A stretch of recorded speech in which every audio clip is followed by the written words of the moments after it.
সম উন্নয়ন ভোলাবাসী সেই উন্নয়ন থেকে বঞ্চিত হচ্ছে।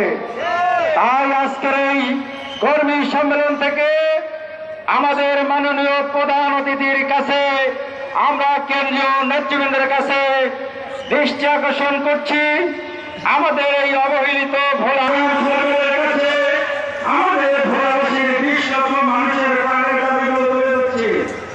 1 নম্বর, আমাদের ভোলার গ্যাস, এই গ্যাস ভোলার 20 কোটি মানুষের জন্য ভোলা থেকে কর্পোরেশনের লাইন নিয়ে ভোলার মানুষের ব্যবহারের জন্য উপযুক্ত করা, ওই বিচ্ছিন্ন উপজেলাকে জাতীয় গ্রিডের আওতায় আনতে হবে।